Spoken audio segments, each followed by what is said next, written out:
He was once the most recognizable face in Canadian hockey, a loud, proud traditionalist who could fill the room with his opinions and his presence. It's Pavel Bure last year in the 7th game using blackmail, saying, I either get $6 million or I don't play the 7th game. How do you know it happened? It happened, everybody, and it's all over, everything happened. Don Cherry wasn't just a broadcaster, he was a culture icon, a symbol of old school hockey values, and a voice that could fire up a crowd or spark a national debate with just a few sharp words. For decades, his voice echoed through living rooms on Saturday nights, but over time, the same voice became a problem. The same opinions that once rallied fans behind him began to alienate others, as Cherry's unfiltered commentary crossed lines that even the world of hockey couldn't ignore. I don't believe, and I really believe this, I don't believe women should be in the male dressing room. I know, wait a minute. From controversial remarks about immigrants, Europeans, and French Canadians, to criticizing female reporters and lashing out at his own peers, Cherry's stubborn refusal to evolve with the times slowly eroded the respect he once had. He became a figure of division, not unity, a reminder of the past rather than a bridge to the future. And when his final controversial outburst aired on Saturday night in November 2019, it was the end of an era. This is why the NHL doesn't respect Don Cherry anymore.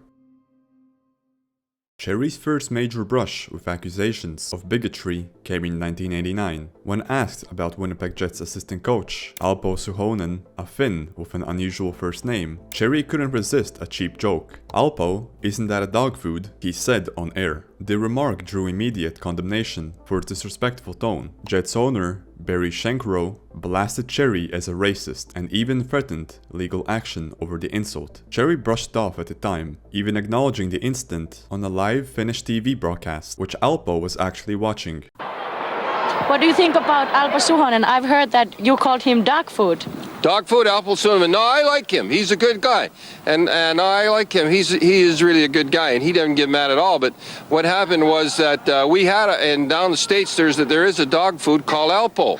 Cherry never apologized for the situation. However, the Finnish coach didn't seem to mind or care about the remark, laughing about it on air. However, as the years unfolded, Cherry's commentary often turned towards nationalism, drawing lines between the hockey he cherished and the growing diversity in the game. His criticism soon expanded to French Canadians, sparking some of the most heated and damaging controversies of his career. In a 1990 CBC interview, he openly complained about foreigners taking jobs and even thought about starting a political party for people ticked off about immigrants. In 1991, he defended junior stars Eric Lindros's refusal to play for the Quebec Nordiques by disparaging Quebec's culture. Cherry argued Quebecers don't want their signs, they don't want their English language, and thus shouldn't be surprised that an Ontario-born kid didn't want to play there, bluntly telling him to get with it. This insult towards Quebec's French-speaking society angered provincial leaders. By 1993, a Canadian member of parliament even proposed that the House of Commons censure Cherry for ridiculing francophones. For example, he praised the residents of Sault Ste. Marie for speaking, and I quote, the good language, English. Such comments fed a perception that Cherry looked down on French Canadians. However, the tipping point came during the 1998 Winter Olympics. Team Canada chose Quebec skier Jean-Luc Brassard as its Olympic flag bearer, a selection Cherry loudly criticized. He derided Brassard as a French guy, some skier nobody knows about, implying an obscure Quebec athlete was an unworthy choice. Cherry went further, calling people living in Quebec a bunch of whiners, only a few years after Quebec's 1995 independence referendum. These remarks sparked an uproar. Bell Canada's Quebec division pulled its advertising from Coach's Corner, which was a long-running hockey segment on Hockey Night in Canada, where Don Cherry and Ron MacLean discussed NHL stories. CBC's ombudsman later ruled that Cherry's flag bearer rant had crossed the line, violating broadcasting standards. In Quebec, Cherry's popularity, never high to begin with, plummeted even further. Yet despite the outrage, Cherry issued no apology, and CBC kept him on air. Cherry's clashes with French Canadians continued into the 2000s. In 2003, after the US-led invasion of Iraq, Montreal Canadiens fans famously booed the American national anthem during a game. In an anti-war protest, Cherry was incensed and publicly lashed out at Montreal fans for their perceived disrespect. Then in early 2004, Cherry delivered one of his most infamous comments during a Coach's Corner segment segment on January 24, 2004. He complained that most NHL players who wear protective visors are Europeans and French guys, and I quote, implying they were cowardly wimps for using eye shielding gear. This stereotyping of French Canadians and European players as soft and timid was widely condemned. Federal officials stepped in. The remark triggered an investigation by Canada's official language commissioner for potential discrimination. Multiple members of parliament and French-Canadian public figures criticized Cherry's comments. In response, the CBC took the extraordinary step of imposing a 7-second broadcast delay on Coach's Corner to guard against any further off-color rants. Cherry's visor comments had demonstrated that his divisive commentary was not just harmless ranting. He could offend a significant portion of Canadians and even prompt government scrutiny. Though Cherry tried to justify himself, arguing he was merely observing who wore visors and who didn't, the damage was already done. Many French Canadians saw Cherry, who disparaged their culture and players, while Cherry's defenders claimed he was simply championing a tough Canadian style of hockey. However, Cherry's views weren't limited to hockey and national identity. As the world shifted into a new era of political and military conflict in the early 2000s, Cherry couldn't resist bringing his outspoken opinions into the spotlight. On March 22, 2003, as the United States began its invasion of Iraq, Cherry veered into a heated debate with co-host Ron MacLean on air about Canada's absence from the war. Cherry, a loyal supporter of the military, aggressively criticized those who opposed joining the US-led war, effectively accusing Canada of betraying its ally.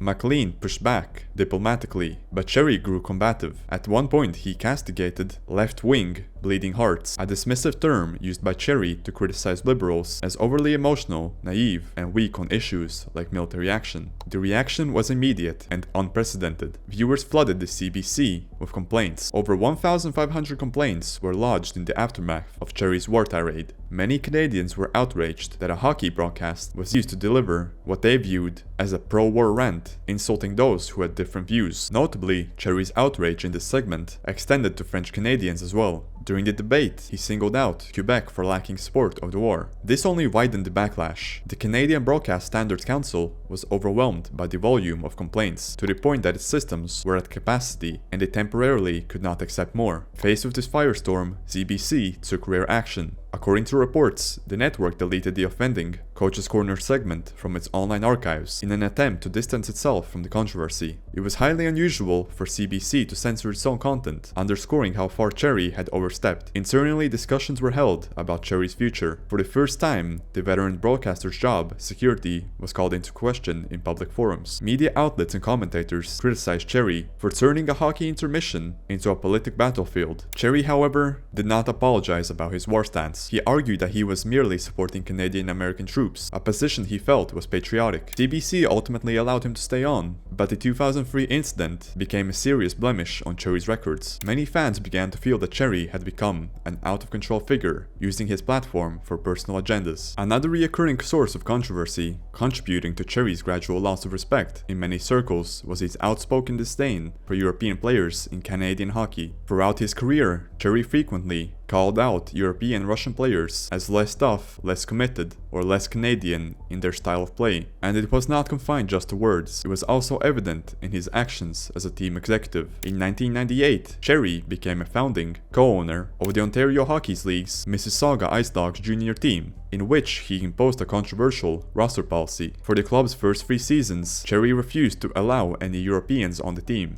outright boycotting the CHL import draft, the annual draft in which Canadian junior teams select overseas players. By fielding only North American-born players, Cherry was making a defiant statement of Canadian hockey purity. The results, however, were dismal. The Ice Dogs were a last-place team, winning a combined total of just 16 games in their first 3 seasons. Under pressure from the team's lack of performance, Cherry finally relented in 2001. Facing a 563-2 record the previous year, he allowed the drafting of a European player, Russian forward Igor Radulov, to try to improve the team. "I held out as long as I could," Cherry said at the time, insisting "I still believe the team should be for Canadians." This quote encapsulated Cherry's attitude. Even consenting a European player, he framed it as a reluctant sacrifice, not a change of heart. Cherry's import draft boycott and comments drew criticism from many hockey observers. Other junior coaches and GMs noted that excluding talented Europeans was counterproductive and unfair. Cherry, however, doubled down in public, arguing he was protecting opportunities for Canadian kids. On Coach's Corner, Cherry's commentary often echoed the bias. He praised the good Canadian boys for their grit, while maligning European players as soft or unaccustomed to tough North American hockey. Over the years, he chipped in with phrases like chicken Swedes to mock Swedish players, and he frequently, intentionally mispronounced European names on air. Cherry also took aim at star European players who displayed flair. For example, he criticized Russian superstar Alexander Ovechkin's exuberant goal celebrations as showboating and not fitting Canadian humility. These comments did not go unnoticed. Fans from Europe and European Canadians felt that Cherry's tirades were disrespectful and fueled negative stereotypes. By the 2010s, even many Canadian viewers found his routine of singling out European or foreign players for criticism to be mean-spirited. Cherry's anti-European sentiment didn't change into his later years. As late as January 2018, Cherry publicly reiterated his opposition to Europeans in Canadian junior hockey. Asked during a CHL Prospects event about players coming from Europe to develop, Cherry snapped, "Do I believe in Europeans playing in the Canadian Hockey League? No, I don't." He complained that every European import takes a roster spot from a Canadian kid, saying,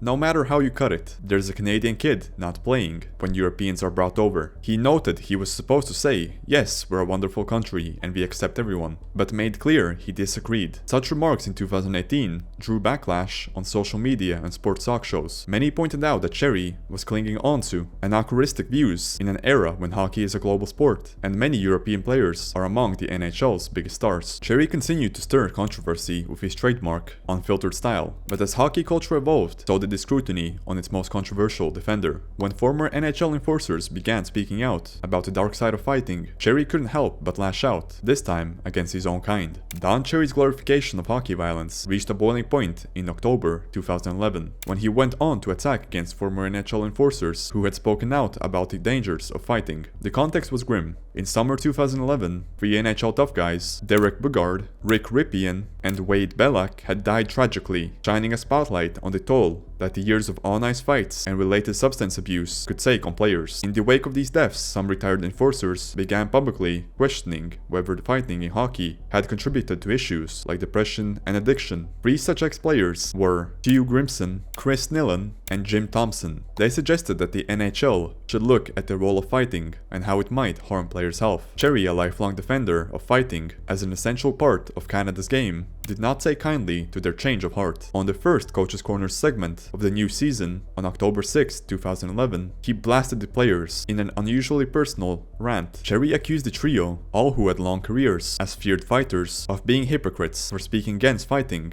now that they were all retired. He infamously labeled them a bunch of pukes, turncoats, and hypocrites for suggesting a link between fighting and substance abuse among players. Who we loved.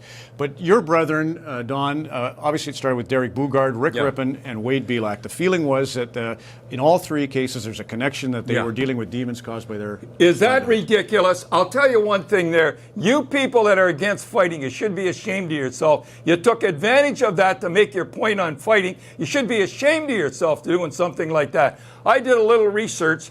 Since 1999, there's been 8 guys commit suicide, and not one of them was a fighter. And when I played, I remember 4 guys committing suicide. Not one of them was a fighter. But you jumped on this with both feet. You should have been ashamed of yourself. But the ones that I am really disgusted with, and I hate to say this when the kids are listening, what George LaRocque said about a bunch of pukes that fought before Stu Grimson, Chris Nyland, and Jim Thompson, the reason that they're drinking drugs and alcoholics because they fight. You turncoats, you hypocrites. There's one thing I'm not, is a hypocrite. You guys, you were fighters, and now you don't want guys that make the same living you did.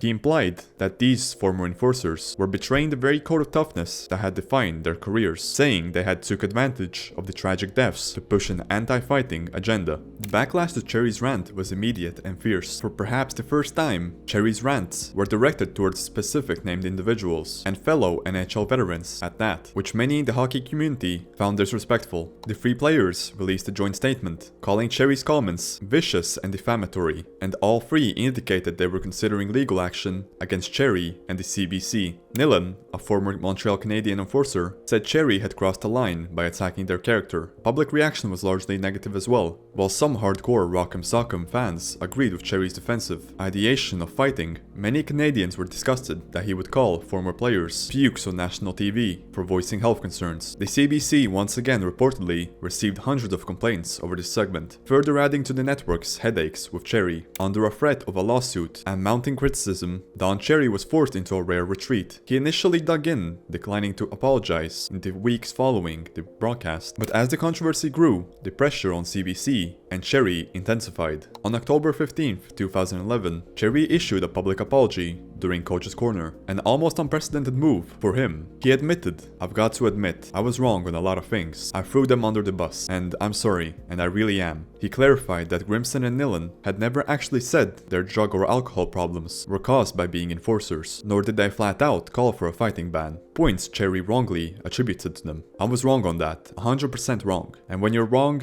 you have to admit it," Cherry told viewers on air. The CBC promptly deleted the original offending segment from its online archive, acknowledging it was inappropriate. Cherry's aggressive defense of fighting and his public attack on former enforcers showed how entrenched he was in the old-school hockey mentality, one that many felt was becoming outdated. But even as the backlash from that incident faded, Cherry found himself in the spotlight again, this time for remarks that touched the nerve on gender equality in sports reporting. In April 2013, during a Coach's Corner segment, Cherry weighed in on a minor controversy involving an NHL player's interaction with a female reporter. Chicago Blackhawks defenseman Duncan Keith had made a condescending remark to a woman journalist, which drew criticism and then an apology from Keith, and Cherry had a lot of things to say about this. He aimed his anger at the presence of female reporters in male locker rooms. On air, he bluntly stated, "Reporter, and it just said something about you should be a referee or something, and the males, she didn't say anything, but the male reporters went a little nuts and everything like that. Now he's a sexist and all that stuff." I don't believe, and I really believe this, I don't believe women should be in the male dressing room. I know, wait a minute, I remember the first time it happened to me. Guys are walking around naked, and I hear this woman's voice. I turn around, there's a woman. She's asking me about the power play. I said, "Let's go outside." And she said, "I'm not embarrassed." I said, "I am." Well, can we, you were telling me. What do you say? Well, I totally think a woman can be in the dressing room. No. But I do believe a lot of guys take advantage, and they are sexist. Duncan Keith wasn't even close. He was hot about the fact she was making a call, and he was saying, "But wait a minute, you believe women should be..." Of course, Don. Like in any job, equal opportunity. Well, in equal opportunity, then why aren't men in women's dressing room? Well, they should be. We'll fix that. You want them to be in there? Why not? Cherry argued that it made players uncomfortable and that things go on in the dressing rooms that are disgusting, and I quote, "and women shouldn't be there to see or hear them." He recounted an anecdote from the 1970s when he first encountered a female reporter in the Bruins locker room and said he was embarrassed to have a woman hear the talk among half-dressed players. His solution, if he were coaching today, he asserted he wouldn't permit women in the dressing rooms at all. These remarks landed with a thud. By 2013, female journalists had been working in the NHL locker rooms for decades, and Cherry's position was viewed as discriminatory. Immediately after the broadcast, a storm of criticism erupted on social media and in the press. Many pointed out that Cherry's stance effectively suggested women could not be professional equals in sports media. Female sports reporters and industry groups publicly rebuked Cherry. The Association for Women in Sports Media, AWSM, condemned his comments, emphasizing that women have every right to do their jobs in the locker rooms and have proven their professionalism for years.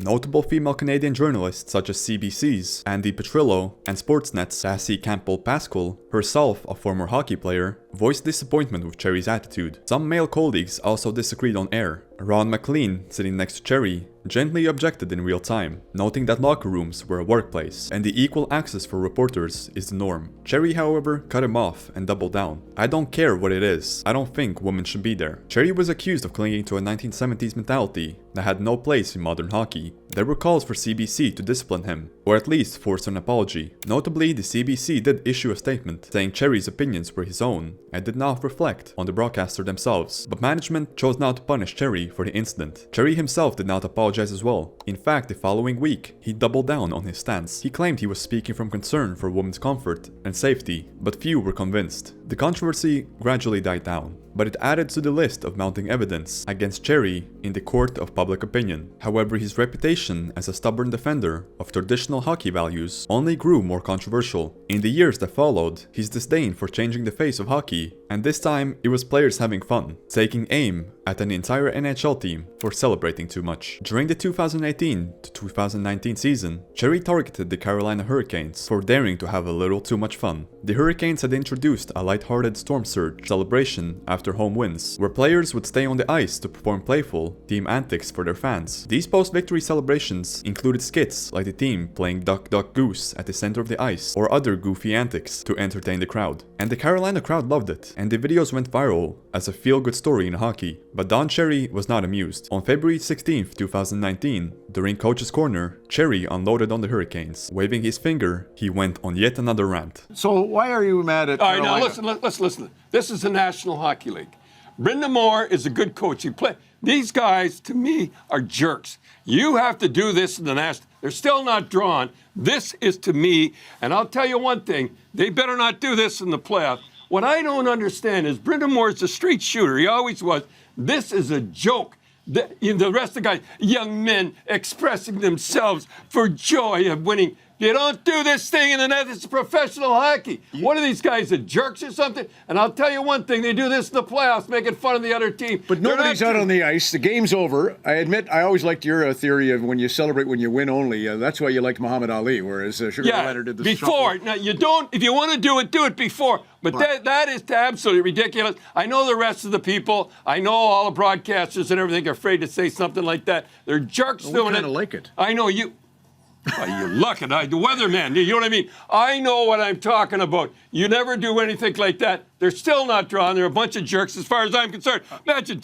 This segment instantly grabbed headlines, thanks largely to one catchy phrase, a bunch of jerks. It was Cherry's label for the Hurricanes, and it soon would take on a life of its own. The Hurricanes organization responded in a brilliant fashion. The same evening, the team's official Twitter account cheekily changed its bio to read, "That bunch of jerks with the fun celebrations." They tweeted, "Wait, was he talking about us?" with a winking acknowledgement of Cherry's rant. By the next day, the Hurricanes had fully embraced the mocking. They announced new shirts with the phrase "bunch of jerks" for sale, capitalizing on the buzz. The jerk store called, "We are now taking orders," the team tweeted, alongside an image of the shirt and a link for fans to buy it. Media reaction for the most part sided with the fun-loving Hurricanes. Fans across the league chuckled at how Carolina had turned Cherry's insult into a marketing victory. The incident was often framed as old school versus new school. Cherry's old school views on how players should behave versus the younger generation's more relaxed and more entertaining approach to the game. Many in the hockey world openly criticized Cherry's stance. They pointed out that the Hurricanes were simply engaging with their fanbase and that their celebrations hurt no one. Even NHL Commissioner Gary Bettman weighed in later, praising the Hurricanes' creativity and saying anything that brings fans joy is good for the sport. Cherry, however, was not amused and doubled down on later broadcasts, calling the celebrations silly and saying the Hurricanes would regret it once they started losing. Cherry's bunch of jerks rant showed he was increasingly out of step with the modern NHL, where players express themselves in new ways and the fans embrace the silliness and fun-loving game. But as the dust settled from that controversy, it became clear that Cherry wasn't done pushing the boundaries. Just months later, he made a comment that would finally end his decades-long career. On November 9th, 2019, during the broadcast preceding Remembrance Day in Canada, Cherry went on a rant about his disbelief that newcomers to Canada were probably not respecting veterans. It was during Coach's Corner that Saturday night that Cherry, with reference to nothing hockey-related, began admonishing people for not wearing the traditional poppy pin to honor fallen soldiers. What came next instantly entered Canadian infamy. People love you. They come here, whatever it is.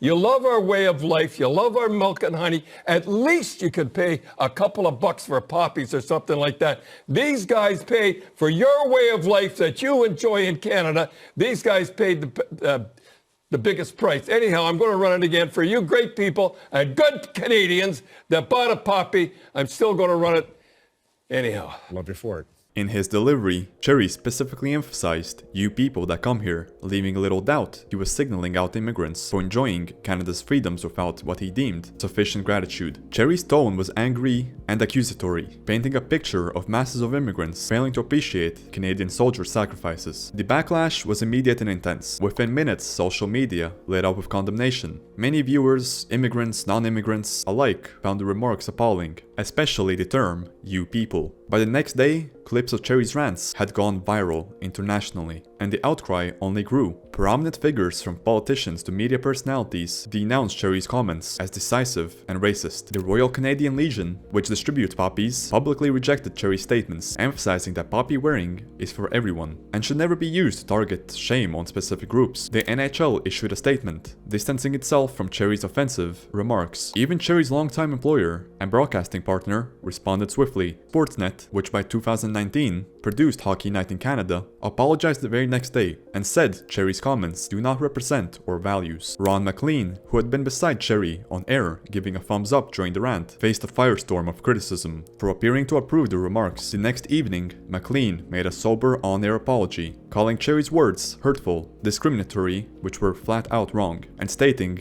"I sat there, did not catch it, did not respond. I owe you an apology too." Behind the scenes, the gears were turning quickly. Sportsnet executives reportedly spoke with Cherry on Sunday about the issue. Cherry, however, refused to back down. "I know what I said, and I mean it," he told reporters, making it clear he would not apologize. He insisted his "you people" rant was not about minorities, but everybody, including the white immigrants from Europe, though the explanation rang hollow to most. Cherry told one newspaper, "To keep my job, I cannot be turned into a tamed robot," signaling he would rather leave than say sorry. The public pressure was enormous. Once again, the Canadian Broadcast Standards Council was flooded with complaints, and once again, so much so that its system exceeded technical capacity and announced it could not process any further complaints about Don Cherry. And by Monday, November 11th, the verdict was in. Sportsnet fired Don Cherry. In a statement that afternoon, Sportsnet president said it was the right time for Cherry to step down after 38 years on the job, noting that sports should bring people together, and Cherry's remarks were the opposite. The firing of the iconic broadcaster was front-page news and top story on newscasts. Public reaction was deeply split, not so much on whether the comments were offensive, in which a majority seemed to agree they were, but on whether Cherry should have been fired for them. Many Canadians, including veterans groups and immigration organizations, applauded the decision, saying it was long overdue. To them, this was a moment of accountability and a statement that racism has no place on Canada's most watched sports program. However, Cherry supporters protested his firing. They argued that at 85 years old, Cherry was being punished for an off-the-cuff remark, and they launched hashtags like #IStandWithCherry on Twitter. Nonetheless, the consensus among media analysts was that Cherry's firing was inevitable. Enough for this incident, then for the next, in other words. This was the straw that broke the camel's back after years of close calls. And I quote, "The Toronto Star wrote that Cherry had finally done himself in, and the Globe and the Mail noted that it was ironic Cherry fell for not a hockey opinion, but for," and I quote, "inflammatory political commentary he just couldn't resist making." Don Cherry's dismissal in November 2019 marked the end of an era. After decades as the loudest voice in Canadian hockey, his final coach's corner was pulled, and for the first time in 30 years, Hockey Night in Canada moved on without him. Ron MacLean carried on alone, dedicating an episode to tolerance and reflection, while Sportsnet quietly retired Coach's Corner. Cherry, for his part, remained the same. He launched a podcast, Don Cherry's Grapevine, where he doubled down, refusing to apologize and framing the controversy as too little words blown out of proportion. Yet the damage was done. His mainstream media career was over, and while some continue to admire him for his loyalty to Canadian traditions and support of veterans, the hockey world moved on. In the end, Don Cherry's fall was a slow unraveling, one controversial remark at a time. His legacy is a complex one, to say the least. A man once beloved as a hockey icon, ultimately undone by his refusal to adapt, and a career that couldn't keep up with the world around him.